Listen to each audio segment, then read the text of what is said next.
الحمد لله نحمده ونستعينه ونستغفره ونعوذ بالله من شرور أنفسنا ومن سيئات أعمالنا.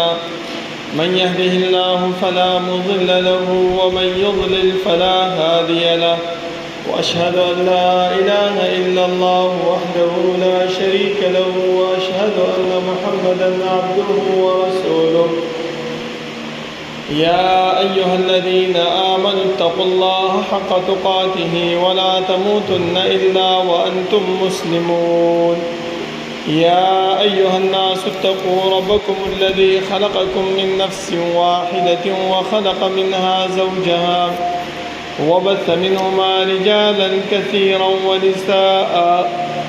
واتقوا الله الذي تساءلون به والأرحام إن الله كان عليكم رقيبا. يا أيها الذين آمنوا اتقوا الله وقولوا قولا سديدا يصلح لكم أعمالكم ويغفر لكم ذنوبكم، ومن يطع الله ورسوله فقد فاز فوزا عظيما. أما بعد، فإن خير الحديث كتاب الله، وخير الهدي هدي محمد صلى الله عليه وسلم، وشر الأمور محدثاتها، وكل محدثة بدعة، وكل بدعة ضلالة، وكل ضلالة في النار. بسم الله الرحمن الرحيم. قاف والقرآن المجيد، بل عجبوا أن جاءهم منذر منهم فقال الكافرون هذا شيء عجيب. أإذا متنا وكنا ترابا ذلك رجع بعيد. قد علمنا ما تنقص الأرض منهم وعندنا كتاب حفيظ. بل كذبوا بالحق لما جاءهم فهم في أمر مريج. أفلم ينظروا إلى السماء فوقهم كيف بنيناها وزيناها وما لها من فروج. والأرض مددناها وألقينا فيها رواسي وأنبتنا فيها من كل زوج بهيج، تبصرة وذكرى لكل عبد منيب. ونزلنا من السماء ماء مباركا فأنبتنا به جنات وحب الحصيد، والنخل باسقات لها طلع نضيد،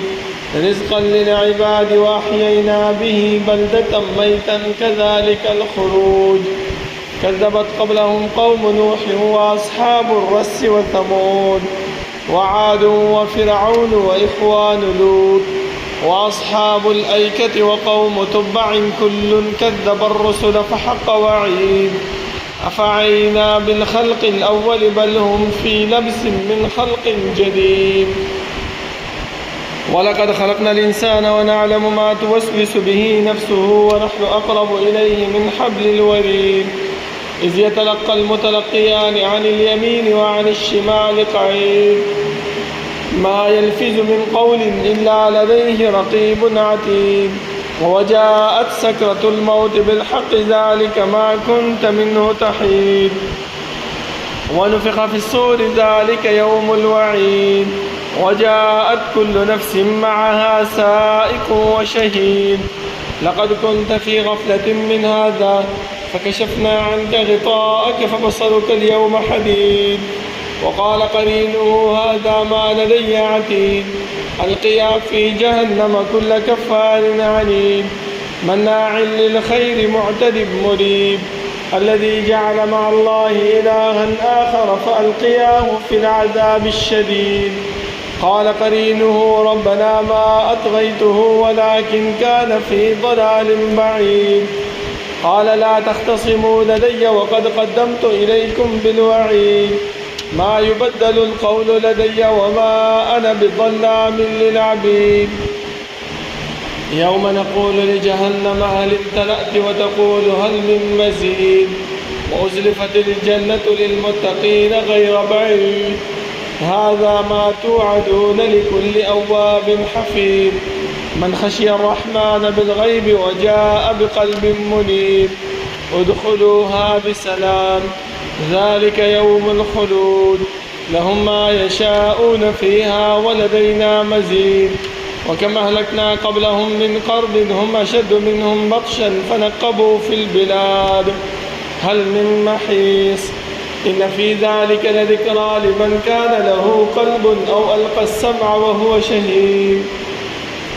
ولقد خلقنا السماوات والأرض وما بينهما في 6 أيام وما مسنا من لغوب فاصبر على ما يقولون وسبح بحمد ربك قبل طلوع الشمس وقبل الغروب ومن الليل فسبحه وأدبار السجود واستمع يوم ينادي المناد من مكان قريب يوم يسمعون الصيحة بالحق ذلك يوم الخروج إنا نحن نحيي ونميت وإلينا المصير يوم تشقق الأرض عنهم سراعا ذلك حشر علينا يسير نحن أعلم بما يقولون وما أنت عليهم بجبار فذكر بالقرآن من يخاف وعيد اللهم صل على محمد وعلى آل محمد كما صليت على إبراهيم وعلى آل إبراهيم إنك حميد مجيد اللهم بارك على محمد وعلى آل محمد كما باركت على إبراهيم وعلى آل إبراهيم إنك حميد مجيد بسم الله الرحمن الرحيم ولا تمش في الأرض مرحا إنك لن تخرق الأرض ولن تبلغ الجبال طولا كل ذلك كان سيئه عند ربك مكروها وقال تعالى فلله الحمد رب السماوات ورب الأرض رب العالمين وله الكبرياء في السماوات والأرض وهو العزيز الحكيم الله رب العالمين حمد و ثناء او جناب محمد رسول الله صلى الله عليه وسلم باندې درود و سلام نه بعد زما معزز و محترمو د الله رب العالمین مونږ چې د دنیا کې پیدا کړیو زمونږ د پیدایش مقصد هغه د الله رب العالمین بندگی او د الله رب العالمین عبادت ته رب العالمین چې کوم مقصد د پاره مونږ د دنیا ته را لېږلیو د هغې د بیان د پاره د آدم علیه السلام نه نیولې تر جناب محمد رسول الله صلی الله علیه وسلم پورې انبیاء کرام مونږ ته راولېږل دې انبیاءو مونږ ته د الله رب العالمین هغه ذمواري د الله رب العالمین هغه ډیوټي هغه انجام ته ورسوله او مونږ د الله رب العالمین د وحدانیت او د هغې د عبادت نه خبر کړلو اوس چې مونږ د الله رب العالمین خواله د الله رب العالمین طرف ته نه ورځو نو دا زمونږ خپله کوتاهي او خپل سستیا ده په دې کې انبیاء کرامو څه کار نه دی پرېښی په دې کې انبیاء کرامو څه سستي نه ده کړې د هغې په بیانولو کې بلکې دا سستي دا څه چې روان دي دا زمونږ د خپلو د اعمالو په وجه باندې دي ځکه زما محترمو انسان چې د دنیا کې وخت تېروي نو د وخت تېرولو سره سره انسان کې هر قسم اعمال هغه پیدا کېږي انسان کې هر قسم کارونه هغه په دې کې راځي ثم چې دا ژوند روان وي دومره انسان په دې ژوند کې هوښیارېږي او په هغې کې هغه اعمال راځي چې په وړوکوالو کې هغه اعمال د انسان کې موجوده نه نو ځکه الله رب العالمین مونږ ته بار بار داسې اعمالو طرف ته نشاندهي کړې ده چې هغه زمونږ د خسران او د تاوان سبب ګرځېږي هغه زمونږ د جهنم ته د تګ سبب ګرځېږي او هغه زمونږ د ناکامۍ سبب ګرځېږي او د الله رب العالمین چې کوم نعمتونه کوم جنت هغه مونږ دپاره تیار کړی دی د هغې نه مونږ چې دی نو بل طرف ته اوړو هغې طرف ته مونږ نه ورځو د دې وجې نه بعض انسانان داسې دي چې الله رب العالمین هغو له مال ورکړی دی جاه او جلال ورکړی دی عزت ورکړی دی لږه شان دي مرتبه ورکړې ده هغه دا ټول هر څه خپل مخ ته کېږي او خپل ماضي هغه هیر کړي چې یاره د دې مال او د دې جاه او جلال د راتګ نه مخکې زما حالت څنګه و د دې نه مخکې زه په کوم حالت باندې وم چې کوم رب العالمین د هغې حالت نه زه دې حالت ته راوستم دغه رب العالمین ما واپس هم هغه حالت ته بوتلی شي نو د دې د وجې نه الله رب العالمین موږ ته بار بار دا فرمایي چې انسانه چې په تا باندې دنیا کې چې هر قسم ته حالت راځي نو د دې حالت دپاره ته به چې دی نو شکریه د رب العالمین ادا کې که شکریه دې ادا نه کړله او تا د رب العالمین نافرماني وکړله نو دغه حالت به هم د الله رب العالمین واخلي او په هماغه زوړ حالت کې به بیا پرېږدي ځکه الله رب العالمین فرمایي چې لئن شکرتم لازیدنکم ای انسانه که چېرته تا زما د دې نعمتونو زما د دې ښه حالت ته راوستو شکریه ادا کړله نو لازیدنکم زه به تا نور هم زیات درکړم موږ انسانانو کې دا مصیبت دی چې موږ دا خبره کوو چې یاره الله رب العالمین غفور رحیم دی اوس راځه ځواني ده خپله ځواني خلکو ته وښایه خپله ځواني داسې وکړه هغسې وکړه خو الله رب العالمین فرمایي چې انسانه تا صرف دا یو خبره اورېدلې ده چې انی انا الغفور الرحیم خو دا بل ټکي دی ورسره نه دی اورېدلی چې وان عذابي هو العذاب الالیم ټیک ده زه بخونکی مهربان یم خو چې کله ماله غوسه راشي کله چې زه خفه شم د یو انسان نه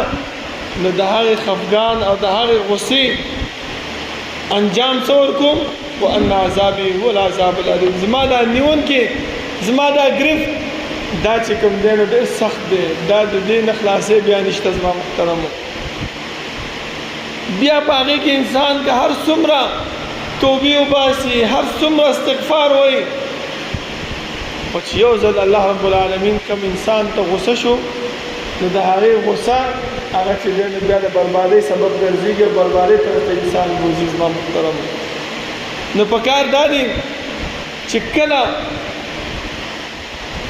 الله رب العالمین مونږه د کمزورتیا د حالت نه ښه حالت طرف ته بوتلو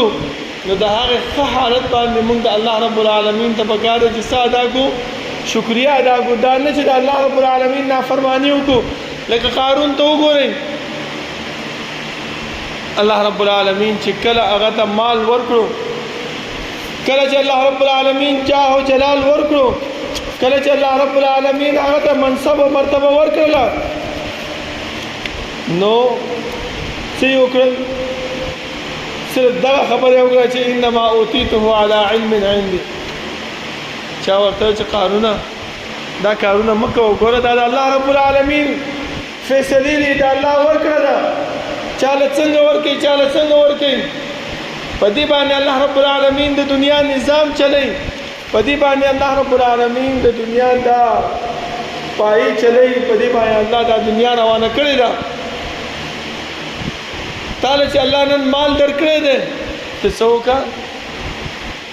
د الله شکریه ادا کړه د الله رب العالمین طرف ته راشه الله چې تا باندې کوم احسانات کړي دي د هغې احساناتو شکریه ته ادا کړه نو الله رب العالمین به تا باندې نور هم زیات کړي هغه ورته څه وویلې هغه ورته وویلې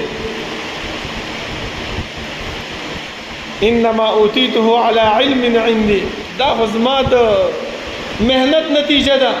دا خو زما د کسب نتیجه ده دا خو زما د هوښیارتیا نتیجه ده که دا زه نن هوښیار نه وی دا ما محنت نه وی کړی په دنیا کې دا ما کوشش نه وی کړی په دنیا کې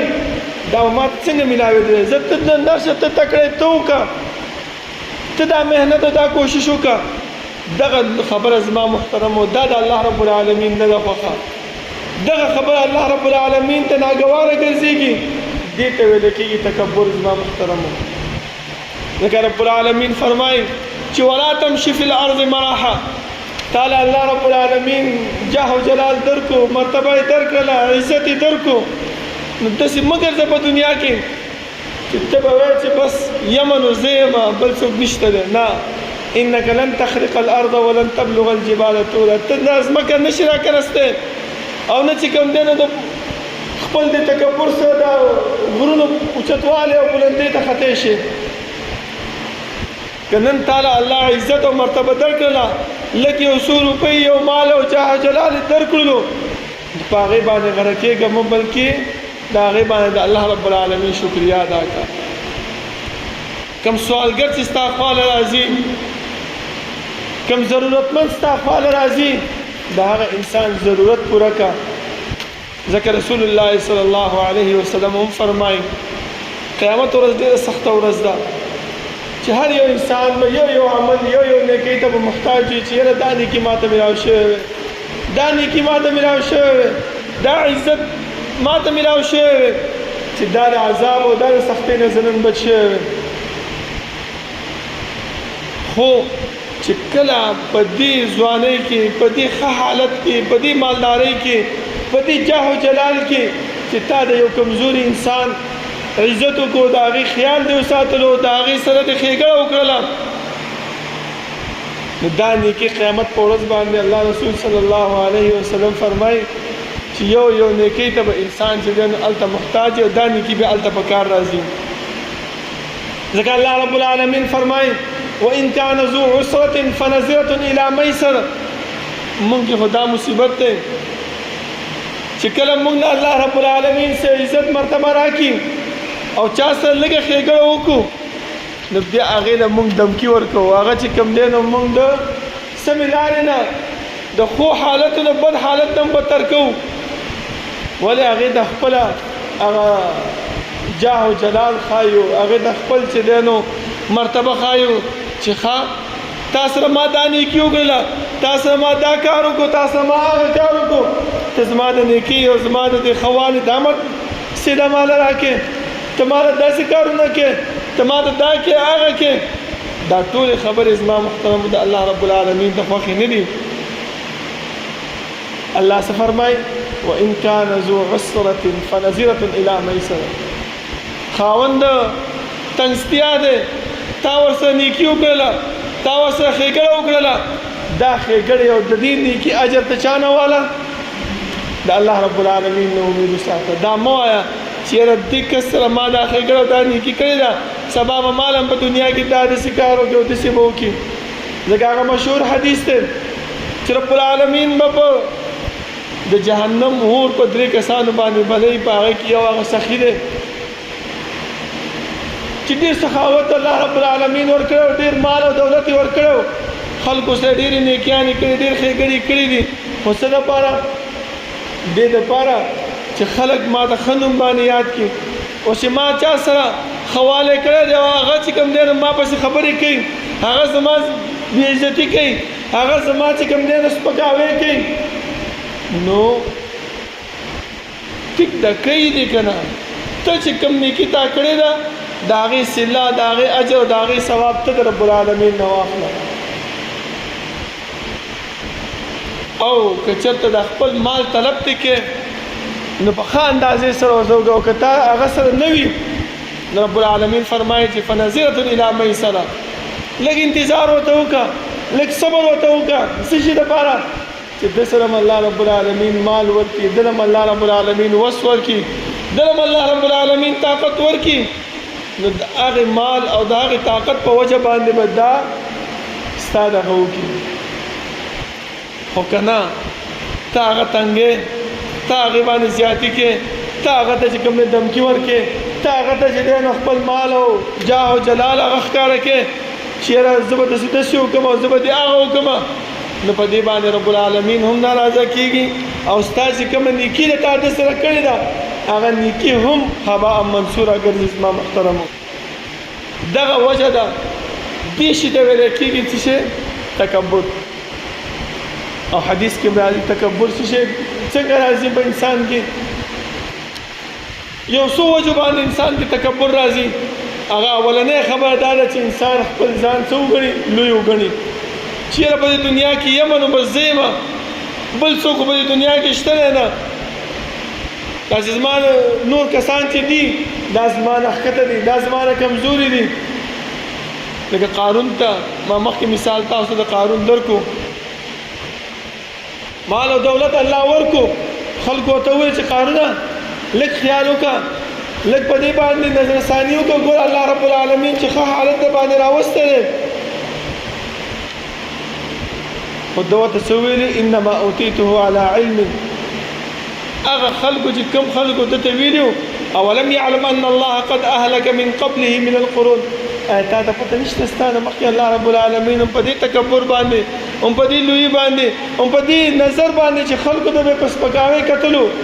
خلکو ته به په سپک نظر باندې کتلو دې خبره باندې الله رب العالمین ډېر قومونه هلاک کړي دي ډېر قومونه تباه کړي دي خدا هم یاد وساته هغه کوم خلک الله تباه کړي هغه څوک هو اشد منهم قوه واكثر جماعه ډېر قوت والا او ډېر مال او دولت هغه سره لکه عادیان سمودیان وګورئ اوږده تنې الله ورکړي دومره طاقت الله ورکړي چې دا غرونه به راتراشل په خپل لاسونو سره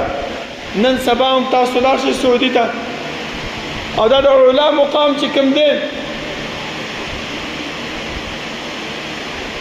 دې علاقې ته چې تاسو لاړ شئ وګورئ دا غرونه دا داسې تراشلي شوي دي لکه ته به وایې چې لکه اره چې راوالې او په اره باندې دا غرونه راتراشي دغه شان دا غرونه نن سبا هم دا حالات شته دي دا څه الله رب العالمین پرېښي دي دا دې دپاره یې پرېښي چې انسانه تکبر مه کوه ګوره چې څنګه ما دغه خلک چې قوت والا او ډېر مال او دولت ورسره و جاه و جلال ورسره و دا ما چې دی نو په هوا سره تباه کړي دي چې هوا ډېر کمزوری شی دی زما محترمه هوا ډېر سپک شی دی چې په دې باندې الله رب العالمین دغه خلک تباه کړي دي دا تنې والا دا مال او دولت والا نو ما او تا ډېر کمزوري خلک یو هغه چې کله قارون ته دا خبر وکړه هغه نور هم په جاه و جلال کې راغی هغه نور هم په تکبر کې راغی وایي فخرج على قومه في زینه قال الذين يريدون الحياة الدنيا يا ليت لنا مثل ما اوتي قارون دا بعضی خلک چې کنه کمزوري ذهن والا کمزوري عقیدې والا دا چې څوک د تکبر نه څوک منې کوي هغه مړه دته وګوره دې قارون ته چې الله علم او مال ورکړی دی دې قارون ته چې الله دومره جلال ورکړی دی ولې دا ولې نه تباه کوي چې تو اوس لګیا ما ته دا نصیحتونه کوي او دا خبرې راته کوي دې قارون په شان دی چې مال او دولت او دا علم ما سره وی ما به هم داسې کړی وی او ما به هم هغسې کړی وی دا بعضې کمزوري خلک په دې هره معاشره کې موجود دي دغه خبرې کمتیا کوي زما محترمو خو الله رب العالمین بیا داسې خلک هغې په مقابله کې پیدا کوي چې د دې کمزورو خلکو ذهنونه کلاو کې هو یو خبره یاد وساتئ دا کمزوري سړی چې یې که نه ده کې چې کله ضد او انا نه وي ده کې چې کله تعصب نه وي نو دا د علماو د داعي د مبلغ خبره زر تسلیموي خو چې کله پکې ضد او انا دا شی چې پکې موجود شو نو بیا دا هیڅ کله چې دی نو ته نصیحت کوونکي د داعي خبره هیڅ کله نه تسلیموي زما محترم ولې دا خپله وایي زه په خپل ځان کې پوره یم ما ته د بل د عزت او بل د خبرې کولو ضرورت نشته دی الله فرمایي چې قال الذين اوتوا العلم ويلكم ثواب الله خير لمن آمن وعمل صالحا ولا يلقاها الا الصابرون دی علم والا او دی مبلغین او دی دعوت کوونکو ته ویل چې ګوره دا قانون دا خزانه او دا مال او دا لوی دا یو څو ورځې ده او تاسو به الله رب العالمین چې دی نو په صبر باندې به دا مرتبه د قیامت په ورځ باندې ورکړي خو دلته دنیا کې سختی په انسان راځي انسان باندې بد حالت راځي سخت حالت راځي خو په دې سخت حالت کې به انسان څه کوي صبر کوي او د الله رب العالمین شکریه ادا کوي ځکه الله رب العالمین بل ځکه هم فرمایي چې صبر کوونکو ته الله رب العالمین به حساب اجر ورکوي ډېر اجر او ثواب الله رب العالمین به صبر کوونکو ته ورکوي خو چې کله انسان په خپل زړه کې دا خبره رانولي چې یاره دی الله رب العالمین هم دا زه لیدلی یم دا بیماریان او دا تکلیفونه او دا مصیبتونه په ما باندې راولي ولې دا پلانې ته وګوره ولې دې بل ته وګوره، ولې هغې ته وګوره، ولې هغې ته وګوره. ښه ژوند تېروي، ښه پیسه ورسره ده، ښه بنګله کې ژوند تېروي، ښه ګاډي دي ورسره، ښه دا دي، ښه هغه دي. او دا زه کمزوری یم، بیمار یم. داسې نه، الله رب العالمین دغه حالت په تا باندې هم راوستی شي، خو چې ته د الله رب العالمین د شکر ادا کړې او الله رب العالمین د عاجزي او صبر وکړې. د دې تکبر انجام څه شی شو چې قارون ته الله رب العالمین څه تکبر وکړو، لویي وکړو، هغه انجام نه ګورې زما محترمو. فخسفنا به وبداره الارض. الله وایي موږ دې ځمکه کې دا قارون راکاږلو. فما كان لهم من فئة ينصرونه من دون الله. دا کم لښکر چې د سره ګرځېدو او دا کم کمزوري خلک، کمزوري عقیدې والا خلک د سره چې روانو، د ده مال او د دې د دولت او د دې د جاه او د جلال دغه یې کولو چې یاره دا هم موږ له الله رب العالمین راکړي. نو الله څه وایي؟ فما كان لهم من فئة ينصرونه من دون الله. هغه خلک د دې سره څه کومک او څه امداد یې ونه کړو چې یاره دې د ځمکه کې چې ننوځي، د دې ننوتو نه چې دا را بچ کړي د الله رب العالمین د عذاب او د الله رب العالمین د ګرفت نه دا را بچ کړي. د تکبر دومره لوی انجام دی زما محترمو. دا د انسان نه وایي چې یاره ما سره چې کوم دا مال راغلی دا زما د وجې نه راغلی دی، یاره ماله چې الله چې کوم دا پیسې او دا مرتبه را کړې ده ما کې به الله څه لیدلي کړه ځکه یې ماله را کړی، تاله به یې در کړی وی که نه. دا خبرې دا د الله رب العالمین نه دي خوښې. وما كان من المنتصرین. بیا چې ویل ما محترمو دغه انجام د متکبر سړي لپاره وي. الله رب العالمین فرمایي چې کله د دې تکبر او د دې بد حالت نه انسان بچ کېږي. څنګه بچ کېږي؟ فلله الحمد رب السماوات ورب الارض رب العالمین. حمدونه الله رب العالمین د پاره بیان کړي، شکریه د الله رب العالمین د پاره بیان کړي، او دا خبره ذهن ته راولئ چې وله الکبریاء فی السماوات والارض. دا هر څه چې دي، عزت دی که جلال دی که مرتبه ده که لویوالی دی، دا ټول چا دپاره دی؟ فی السماوات والارض وهو العزیز الحکیم. دا هغه الله رب العالمین دپاره دی چې غالب او حکمت والا دی. که دغه خبرې ما محترمو موږ خپل ذهن کې راولو نو انشاءالله په دې سره به موږ کامیاب یو، که نه نو ذلت او ناکامي هغه زموږ مقدر ګرځي. دویم زما محترمو د خلکو سره ښه تعلق، چې کله یو انسان د خلکو سره ښه تعلق وي، د مشرانو سره، د مالدارو خلکو سره، د کاروباري خلکو سره، داسې انسان کې هم تکبر ډېر راځي. داسې انسان نه ځان ورک شي چې یاره ته څوک یې؟ یاره تا زه نه پېژنم، زما پلاني مالک خان سره، پلاني چودھري سره، پلاني دغه سره، اخوا سره، دې خوا سره تعلق دی، زه لرې شه. اوس به زه هغه ته به ووایم د هغه سره داسې داسې قسم بدماشان دي، دا دي او هغه دي، ستا سره به چې دی داسې کار وکړي او هغه شي به دغه به وکړي. دغه خبره زما محترمو انسان کې تکبر پیدا کوي. ټیک ده که چېرته دغه خلکو سره ستا تعلق نه وي، د دې تعلق نه مخکې به ته څنګه وې؟ او هغه حالت کې به وې زما محترمو څنګه چې الله رب العالمین ته دې دنیا ته رالیږلی. دا ټولې خبرې دا څه شي لپاره دي؟ دا د دې د وجې نه دي چې انسان د خپل ځان کې تکبر نه پیدا کوي. که چېرته تکبر مونږ کې را پیدا شو نو ګورئ زمونږ دا ټول عملونه هغه برباد دي. لکه رسول الله صلی الله علیه وسلم فرمایي، حدیث قدسی دی چې الله رب العالمین فرمایي چې دا تکبر زما صادر دی، چې کوم انسان ما نه زما دا صادر راکاږي نو زه د هغې سره جنګ اعلان کوم.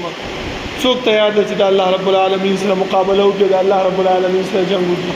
هیڅ څوک دې سره تیار نه دی زما محترمو. چې تیار نه یو نو پکار دا دی چې موږ الله رب العالمین ته عاجزي وکړو، الله ته انکساري وکړو او الله رب العالمین ته راشو چې الله چې زما زړه کې کومه خبره راغلې ده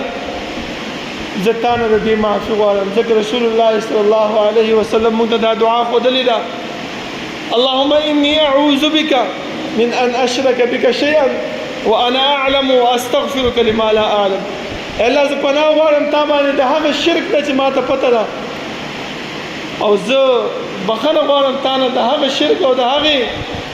بدګمانۍ او د هغه بد اعمالو نه چې ما ته پته نشته په هغې باندې چې دا دعا مونږ ووایو زما محترمونو انشاءالله الله رب العالمین به مونږ کامیاب هم کړي او جنت به زمونږ مقدر وګرځېږي الله نه دعا ده چې الله رب العالمین د عمل کولو توفیق راکړي او الله رب العالمین مونږ د تکبر نه بچ کړي او الله رب العالمین زمونږ لپاره چې کوم جنت تیار کړی د هغې مونږ مستحق وګرځوي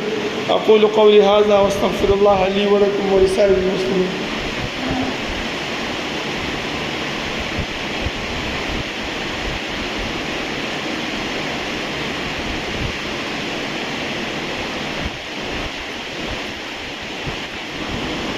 إن الحمد لله نحمده ونستعينه ونستغفره ونعوذ بالله من شرور أنفسنا ومن سيئات أعمالنا من يهده الله فلا مضل له ومن يضلل فلا هادي له وأشهد أن لا إله إلا الله وحده لا شريك له وأشهد أن محمدا عبده ورسوله يا أيها الذين آمنوا اتقوا الله حق تقاته ولا تموتن إلا وأنتم مسلمون يا أيها الناس اتقوا ربكم الذي خلقكم من نفس واحدة وخلق منها زوجها وبث منهما رجالا كثيرا ونساء